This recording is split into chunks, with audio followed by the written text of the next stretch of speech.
Hello everyone, అందరూ ఎలా ఉన్నారండి? నేనైతే సూపర్ ఉన్నానండి. మీరు కూడా సూపర్ డూపర్ గా ఆరోగ్యంగా ఉండాలని మనస్ఫూర్తిగా కోరుకుంటున్నాను. ఇవాళ మీకు మన ఛానల్లో గుంటూరు స్ట్రీట్ స్టైల్ మిర్చి బజ్జీ అయితే చేసి చూపిపోతున్నానండి. ఈ మిర్చి బజ్జీ ఒక్కసారి అయితే నేను చూపించినట్టు ట్రై చేయండి. పైన క్రిస్పీగా లోపల సాఫ్ట్ గా చాలా చాలా బాగా వస్తాయి. ముందుగా అయితే మిర్చి బజ్జీ కోసం అయితే ఒక 10 మిర్చీలు అయితే నేను తీసుకున్నానండి. దీన్ని మిర్చి బజ్జీ అంటారు. ఇంకా మనకి కొంచెం దొడ్డువి కూడా దొరుకుతాయండి. నాకు అవైలబుల్ గా ఇవి ఉన్నాయి కాబట్టి వీటితో చేస్తున్నాను. మంచిగా వాష్ చేసేసుకొని ఇలా అయితే మధ్యలోకి ఇలా ఘాటు పెట్టుకోవాలండి. ఘాటు పెట్టేసుకొని లోపల గింజలు అయితే ఇలా స్పూన్తో తీసేసుకోండి, ఈజీగా ఉంటుంది. లోపల గింజలు ఉన్నట్టయితే కొంతమందికి ఏంటంటే కడుపులో మంట, కొంచెం గ్యాస్ట్రిక్ ప్రాబ్లమ్స్ వస్తాయి కదా. సో అలాంటి వాళ్ళు అయితే ఖచ్చితంగా గింజలు అనేవి తీసేసి హ్యాపీగా ఎంజాయ్ చేయొచ్చు మిర్చీలు అనేవి. మీకు కొంచెం ఘాటుగా స్పైసీగా కావాలనుకున్నట్టయితే కొన్ని అయినా గింజలు ఉంచుకోండి మిర్చిలో. మాకు ఇక్కడ తెలంగాణ సైడ్ అయితే మిర్చీలు అనేవి కొంచెం ఇలా మందంగా కొంచెం తోలువి ఇలా దొరుకుతాయండి. సో అందుకే కొంచెం లోపల గింజలు అనేవి మొత్తం తీసేస్తున్నాను, ఎందుకంటే గింజలు కూడా కొంచెం లావుగా ఉంటాయి. మాకు గుంటూరు సైడ్ అయితే మిర్చీలు ఇంకా మంచిగా దొరుకుతాయండి. ఆ మిర్చితో చేసుకుంటే ఇంకా టేస్ట్ చాలా చాలా బాగుంటాయి. ఈ మిర్చి ఒక టేస్ట్ అండి, గుంటూరు సైడ్ దొరికే మిర్చి ఒక టేస్ట్. ఇప్పుడైతే ఆ మిర్చి బజ్జీలోకి స్టఫింగ్ కోసం అయితే ఒక బౌల్ తీసేసుకున్న దాంట్లో చిన్న గంటతో ఒక 2 గంటలు అయితే నేను ఇక్కడ శనగపిండి వేసుకున్నానండి. మీరు తీసుకునే శనగపిండి క్వాలిటీ బట్టే మనకి బజ్జీలు కూడా పర్ఫెక్ట్గా వస్తాయండి. మంచి క్వాలిటీ ఉన్న శనగపిండి తీసుకోండి. ఇప్పుడు పిండిలో 1 స్పూన్ అయితే ఉప్పు వేసుకున్నానండి. 1 స్పూన్ ఏమో వామ్ వేసేసుకొని ఇలా క్రష్ చేసుకున్నట్టు మిక్స్ చేసుకోండి. అప్పుడు ఏంటంటే ఆ వామ్ ఫ్లేవర్ అంతా ఆ పిండికి పట్టి టేస్ట్ చాలా బాగుంటుంది. ఈ స్టఫ్ అనేది మనం బజ్జీలో పెట్టుకున్నట్టయితే మీకు అచ్చం బండి మీద దొరికే బజ్జీ టేస్టే ఉంటుందండి. ఇంకా అంతకు మించి ఏం వేయకండి ఈ పిండిలో. ఇప్పుడు కట్ చేసుకొని రెడీగా పెట్టేసుకున్న మిర్చిలోకి అయితే ఇది స్టఫింగ్గా పెట్టుకోవాలి. ఎక్కువ పెట్టకండి, లైట్గా కొంచెం ఇలా పూసినట్టు పెట్టాలి. ఇలా పూసినట్టు పెడితే ఏంటంటే లోపల కొంచెం మనకి ఉప్పు పడుతుంది కదండి. సో మిర్చి అనేది చప్పగా లేకుండా తినేటప్పుడు బాగుంటుంది టేస్ట్. ఇలా అయితే మొత్తం మిర్చీలకి అయితే ఇలా లోపల స్టఫ్ అనేది పెట్టేసుకున్నానండి. మీరు తీసుకున్న మిరపకాయలు కనుక కొంచెం పొడుగ్గా ఉన్నట్టయితే హాఫ్గా కట్ చేసుకొని కూడా సేమ్ ప్రాసెస్లో చేసుకోవచ్చు. ఇలా అయితే రెడీ చేసేసుకున్నాను. ఇలా ముందే మనం లోపల మిర్చిలో స్టఫింగ్ పెట్టుకోవడం వల్ల స్టఫింగ్ అనేది కొంచెం నాని మనకి లోపల మిర్చి అనేది ఇంకా టేస్ట్ ఉంటుందండి తినేటప్పుడు. ఇప్పుడు దీనిపైన పూతపిండి ఎలా చేసుకోవాలో చూపిస్తాను. ఇప్పుడు పెద్ద బౌల్ తీసేసుకున్న దాంట్లో 1 కప్ శనగపిండి అయితే తీసేసుకొని ఇలా అయితే జల్లించుకుంటున్నాను. ఇలా జల్లించుకోవడం వల్ల మనకి శనగపిండి అనేది సాఫ్ట్గా వస్తుంది అండ్ మనకి మిర్చీలు అనేవి ఎక్కడ పైన పగలకుండా బాగుంటాయి క్రిస్పీగా.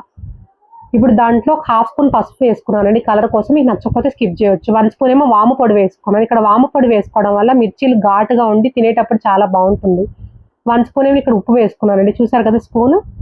మిర్చి బజ్జీలకి ఉప్పు ఎక్కువ పట్టదండి, చూసుకొని వేసుకోండి. ఎందుకంటే లోపల పూతపిండిలో కూడా పెడతాం కాబట్టి పైన పూతపిండిలో తక్కువ వేసుకోవాలి. ఇలా అయితే మొత్తం ఒకసారి మిక్స్ చేసేసుకొని లాస్ట్లో ఒక చిటికెడు అయితే ఇక్కడ సోడా ఉప్పు వేసుకున్నానండి. కొంతమంది సోడా ఉప్పు అనేది కొంచెం ఎక్కువ కూడా వేసుకుంటారు, బట్ నేనైతే తక్కువ వేసుకుంటానండి. ఒక చిటికెడే వేసుకున్నాను. ఒక 1 స్పూన్ ఏమో ఇక్కడ నేను బాగా హీట్ అయిన ఆయిల్ వేసుకున్నాను. ఇక్కడ హీట్ అయిన ఆయిల్ వేసుకోవడం వల్ల మనకి మిర్చి బజ్జీ అనేది క్రంచీగా గుల్లగా చాలా బాగా వస్తాయండి. మీకు అప్పుడు సోడా ఉప్పు అనేది ఎక్కువ వేసుకోకపోయినా పర్లేదు, ఇలా వేసుకోవడం వల్ల ఇది ఒక టిప్ అండి మిర్చి బజ్జీలకి. ఇప్పుడు కొంచెం కొంచెం వాటర్ వేసుకుంటూ పిండి అనేది మరీ పలచగా ఉండకూడదు, అలానే మరీ థిక్గా ఉండకూడదు అండి, మీడియంలో ఉండాలి. ఎలా చేసుకోవాలో చూపిస్తాను. పిండి అనేది ఫస్ట్ కొంచెం కొంచెం వాటర్ వేసుకుంటూ ఇలా మిక్స్ చేసుకోవాలి. మీరు ఈ పిండి అనేది ఎంత బాగా కలుపుకుంటారో మీకు మిర్చి బజ్జీలు అనేవి అంత పర్ఫెక్ట్గా వస్తాయండి. అందుకే మనకి బయట చూసారండి బండి మీద వాళ్ళు పిండి అనేది బాగా ఫోర్స్గా కలుపుతూ ఉంటారు. సో అదేంటి టిప్, ఇంకో టిప్, బాగా మిక్స్ చేయాలి. ఇలా విస్కర్ ఉంటే విస్కర్తో పాటు మిక్స్ చేయండి, లేదంటే హ్యాండ్తో కూడా మిక్స్ చేసుకోవచ్చు. ఇలా బాగా కలుపుకోవాలి.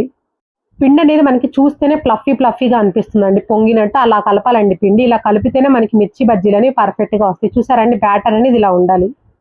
మళ్ళీ ఒకసారి హ్యాండ్తో కలిపి చూపిస్తున్నాను చూడండి. మనం ఎంత విస్కర్ పెట్టుకో కూడా హ్యాండ్తో కలుపుకుంటే వచ్చే మజానే వేరండి.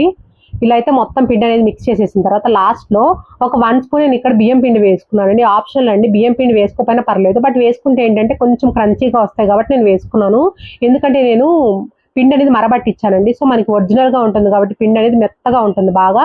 సో అందుకోసం అయితే నేను బియ్యం పిండి యాడ్ చేశాను. మీరు కనుక బయట సూపర్ మార్కెట్స్లో కొన్న పిండి అయితే బియ్యం పిండి యాడ్ చేయకపోయినా పర్లేదు. ఇలా అయితే పిండి యాడ్ చేసిన తర్వాత కూడా ఒక్కసారి మిక్స్ చేయండి అంతే, ఎక్కువ అవసరం లేదండి. బియ్యం పిండి యాడ్ చేసిన తర్వాత మీకు నచ్చినట్టయితే శనగపిండితో పాటు బియ్యం పిండి కూడా ఒకేసారి వేసుకోవచ్చు. చూసారండి పిండి అనేది ఇంత స్మూత్గా ఉండాలి. ఖచ్చితంగా పిండి అనేది బాగా కలుపుకోండి. ఇక్కడ చూడండి పిండి అనేది ఇలా స్మూత్గా ఉండాలి, ఎక్కడ ఉండలైతే ఉండకూడదండి. ఇప్పుడు ఈ పిండి పర్ఫెక్ట్గా ఎలా వచ్చిందో మీకు చూపిస్తాను. ఇక్కడ స్మూత్ లోపలికి ఇలా ప్రెస్ చేసి చూపించాను చూడండి. ఇలా బజ్జీ మనకి పైన లేపితే ఎలా వస్తుందో అతుక్కున్నట్టు, ఇలా అతుక్కున్నట్టు వస్తే మనకి పిండి అనేది పర్ఫెక్ట్గా రెడీ అయినట్టు అర్థం అండి.